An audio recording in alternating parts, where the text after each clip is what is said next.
ಮಾಡಿರೋದೇ ಹಲ್ಕಾ ಕೆಲಸ. ನೀವಿಬ್ರು ಸೇರ್ಕೊಂಡು ನಿಮ್ಮ ಆಫೀಸ್ಗೆ ಹೇಳಿದಿರೇನೆ ಅವನಿಗೆ ದುಡ್ಡು ಕೊಟ್ಟಿದ್ದೆ ಅಂತ ACR ನಲ್ಲಿ? ಮಾಡಿಲ್ಲ ಸರ್, ರೂಲ್ಸ್ ಆಫ್ ಕಾಂಡಕ್ಟ್. ನಿಮ್ಮ ಆಫೀಸ್ಗೆ ಹೇಳಿದ್ದೀರಾ ಅಂದೆ? ಮಾಡೋದೆಲ್ಲ ಹಲ್ಕಾ ಕೆಲಸ. ಆಫೀಸ್ಗೆ ಹೋಗೋದು ಇಂಥ ಹಲ್ಕಾ ಕೆಲಸ ಮಾಡಕ್ಕೋ ಸರಿಯಾಗಿ ದುಡಿಯಕ್ಕೋ? ಪೆನ್ಷನ್ ಬರೋದಿಲ್ಲ ನೋಡಿ ಆಮೇಲೆ ಸತ್ತೋದ್ರಿಗೆ. You pay by 2:30. You find out what amount you can pay. Let us C.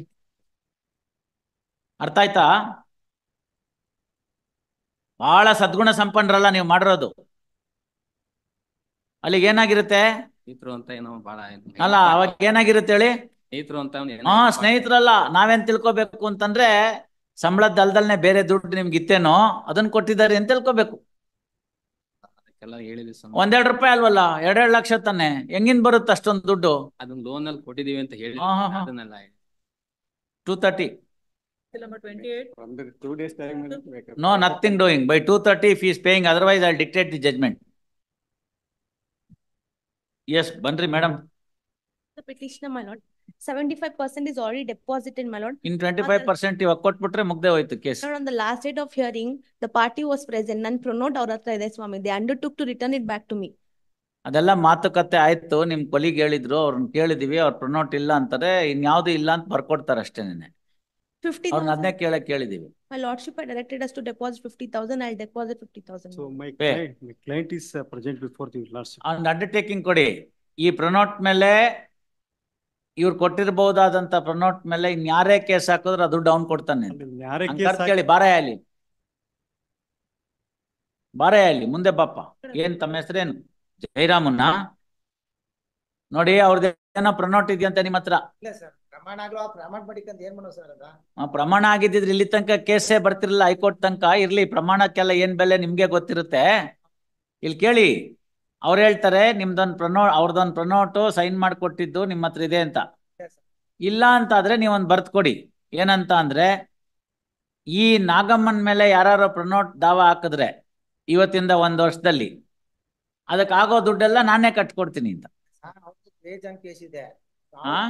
ನಾವೇನು ಮಾಡಕ್ಕ ಸರ್, ನಮ್ಮೇಲೆ ಇದ್ರ ಬೇಕಾದ್ರೆ ಕೊಡುವ, ಬೇಕಾದ್ರೆ ಇದು ಮಾಡೋ ಸರ್. ಇಲ್ಲಿ ಇರೋ ಮಾಹಿತಿ ಪ್ರಕಾರ ಸ್ವಾಮಿ ಅವ್ರಿಗೆ ಮೋರ್ ದನ್ ಇದೇ ತರದ ಚೆಕ್ ಬೌನ್ಸ್ ಕೇಸ್ಗಳು ಸುಮಾರು ಕೇಸ್ಗಳು ಪೆಂಡಿಂಗ್ ಇದೆ ಅಂತ. ಅದ್ರಲ್ಲಿ ಈ ಕೇಸಲ್ಲಿ ಸೆಕ್ಯೂರ್ ಮಾಡಿದ್ಮೇಲೆ ಆ ಕೇಸಲ್ಲಿ ಅಪಿಯರ್ ಆಗ್ತಾ ಇದ್ದಾರೆ.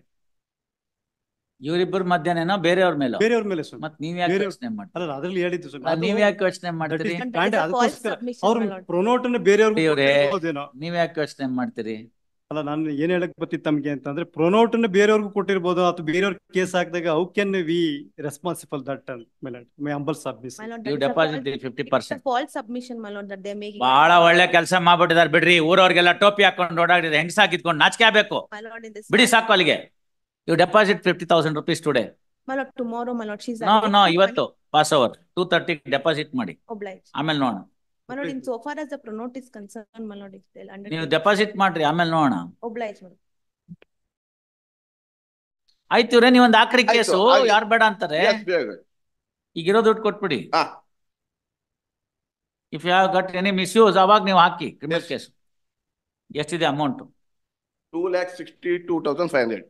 2,62,500. ಅಲ್ಲೇ ಡೆಪಾಸಿಟ್ ಎಷ್ಟಿದೆ? 1,12,500. ಎಣಿಸ್ಕೊಳ್ಳಿ ದುಡ್ಡು.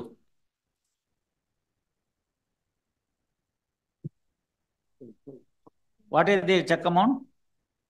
3 lakhs. 4,50,000 fine amount. Yes, that would be all right. File a memo. Last occasion 3,75,000 settle ಆಗಿತ್ತು. 25% ನಾವು ಟ್ರಯಲ್ ಕೋರ್ಟಲ್ಲಿ ಡೆಪಾಸಿಟ್ ಮಾಡಿದ್ವಿ. ಎಷ್ಟು ಬ್ಯಾಲೆನ್ಸ್ ಕೊಡ್ತಾ ಇದ್ದೀವಿ. ಕೊಡಿ. ನಾವು ಸ್ವಲ್ಪ ಬೇಗ ಕೊಡಿ. ಒಂದು ಆಂಡಿಮೆಂಟ್ ಮತ್ತೆ ನಮ್ದು ಒಂದು RC ಬುಕ್ ಆಗುತ್ತೆ ಸರ್. ಅದು ಇಲ್ಲ ಅಂತಾರೆ. ಯಾಕಂದ್ರೆ ನಾವು ಈಗ ಹೇಳ್ತಾ ಇಲ್ಲ, ಇಂದ ಟ್ರಯಲ್ ಕೋರ್ಟ್ ಡಿಫೆನ್ಸ್ ಅಲ್ಲೇ ಸ್ಟೇಟೆಡ್ ದಟ್ ಒಂದು ಮೆನ್ಷನ್ ಮಾಡಿದ್ವಿ. ಯಾವಾಗ ಡೇಟ್ ಹಾಕಿದ್ದೀರೇನು? ಡೇಟ್ ಹಾಕಿದ್ರೆ RC ಬುಕ್ ಬಿಟ್ಬಿಡಿ. ಇನ್ನೊಂದು ಬಿ ರಿಜಿಸ್ಟರ್ ತಗೋಬಹುದು. ಡೇಟ್ ಹಾಕಿಲ್ಲ. ಮತ್ತೆ ಯಾಕೆ to file a criminal case for on demand pronote ನಿಸ್ಕೊಂಡಿದ್ದಾರೆ ಅಂತ ಕೊಡ್ತೀನಿ ಅಂದ್ರೆ ಮಾಡ್ಲಿ, ಇಲ್ದಾರ ಅವ್ರು ಕ್ರಿಮಿನಲ್ ಕೇಸ್ ಫೇಸ್ ಮಾಡ್ಲಿ. ಇಲ್ಲ ಅಂತಾರೆ. ಇಲ್ಲ ಇಸ್ಕೊಂಡಿಲ್ಲ ಅಂತ ಹಂಗಾರೆ ಅಲ್ಲಿ ಹೋಗಿ ಫೇಸ್ ಮಾಡ್ಲಿ ಬಿಡಿ, ಕೇಸ್ ಫೇಸ್ ಮಾಡ್ಲಿ. ಇವಾಗ ಇವ್ರು ಅಕ್ಯೂಸ್ಟ್ ಇರ್ತಾರೆ, ಆಮೇಲೆ ಅವ್ರು ಅಕ್ಯೂಸ್ಟ್ ಆಗ್ತಾರೆ ಅಷ್ಟೇ. ಅಮೌಂಟ್ ವಿತ್ ರೆಸ್ಪೆಕ್ಟ್ ಅಮೌಂಟ್ ಸ್ವಲ್ಪ ಜಾಸ್ತಿ ಬಿಟ್ಬಿಡಿ. Will not consider any of those things. Will admit and keep the matter pending. On demand ಇಟ್ಕೋತೀನಿ, RC ಬುಕ್ ಇಟ್ಕೋತೀನಿ, ಏನವೆಲ್ಲ? ಇಲ್ಲ ಅಂತ ಕೇಳಿದೀನಿ. ಆಯ್ತು ಇವ್ರೆ ಒಂದ್ ಕ್ರಿಮಿನಲ್ ಕೇಸ್ ಹಾಕ್ತಾರೆ, ಹಾಕು ಅಂತ ಹೇಳ್ತೀನಿ ಅವ್ರಿಗೆ. ಅಲ್ಲಿ ಹೋಗಿ ನಿಂತ್ಕೊಳ್ಳಿ ಬಿಡಿ, ನಮ್ಗೇನಾಗಬೇಕು ಲಾಯರ್ ಇಟ್ಕೊಂಡು. ಮತ್ತೆ ಯಾವ್ದಿಲ್ಲ. ನೋಡಿ ಇದ್ರೆ ನೀವು ಹಾಕಿ ಕ್ರಿಮಿನಲ್ ಕೇಸ್. ಪ್ರೊಫೆಷನಲಿ ಇದೆ ಫಿನಾನ್ಷಿಯಲ್ ಮೆಂಬರ್ಶಿಪ್. ಆಯ್ತು ಇವ್ರೆ ನೀವೊಂದು ಹಾಕ್ರಿ ಆಯ್ತು, ಕೇಸು, ಹಾಗೆ. ಯಾರು ಬೇಡ ಅಂತಾರೆ. ಈಗ ಇರೋ ದುಡ್ಡು ಕೊಟ್ಬಿಡಿ. ಹಾ if you have got any misuse ಅವಾಗ ನೀವು ಹಾಕಿ ಕ್ರಿಮಿನಲ್ Yes. ಕೇಸ್. ಎಷ್ಟಿದೆ ಅಮೌಂಟ್? 2,62,500. 2 lakhs. 62,500. ಅಲ್ಲೇ ಡೆಪಾಸಿಟ್ ಎಷ್ಟಿದೆ? 1,12,500.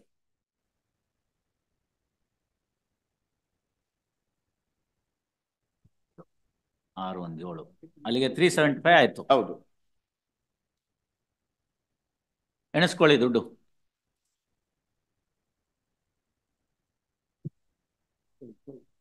What is the cheque amount? 3 lakhs. 4,50,000 fine amount. Yes, that would be all right. File a memo. File a memo. Memo filed. Memo filed. Receipting memo filed first. Sum of rupees 3,75,000. Sum of rupees 62,500. 2,62,500 is tendered. ಅಲ್ಲೆಲ್ಲ ನೋಡೋ rendered ಅಂತ ಬರೀತಾರೆ. ಅದು ಯಾರು tendered ಅಂತ ಅಷ್ಟು ಚೆನ್ನಾಗಿ ಹೇಳಿರ್ತೀನಿ. Tendered, TEN. Tendered by the council for revision petitioner to the respondent complainant. Same is acknowledged in the order sheet. Full stop. Next para. The trial court ordered fine of rupees 4,50,000 as against the check amount of rupees 3 lakh 3 lakhs as compensation. First, out of the 4 lakh, sum of rupees 4,50,000, 10,000 was ordered to be paid as fine to the state towards the defraying expenses. Full stop. Next para. Since matter is amicably settled between the parties and sum of rupees 3 lakh, the complainant has agreed to receive sum of rupees 3,75,000 as against compensation of rupees 4,40,000, sum of rupees 10,000 imposed by the trial magistrate towards the defraying expenses of the state is hereby set aside as the list is privy to the parties. PRIVY, privy to the parties. Ordered accordingly. And criminal revision petition stand disposed of. ಅದಕ್ಕೆ ನಾನು ಯಾಕೆ ಬರೀತೀನಿ? ನೀವು ಚೆನ್ನಾಗಿದೆಯಲ್ಲ. ಅವ್ರು misuse ಆದ್ರೆ ನೀವು ಅವ್ರ criminal case ಹಾಕಿ ಅಷ್ಟೇ. ಟ್ರಯಲ್ ಕೋರ್ಟ್ ಅಲ್ಲಿ deposit. Amount in deposit is ordered to be withdrawn by the complainant under due identification. Criminal revision petition stand disposed of.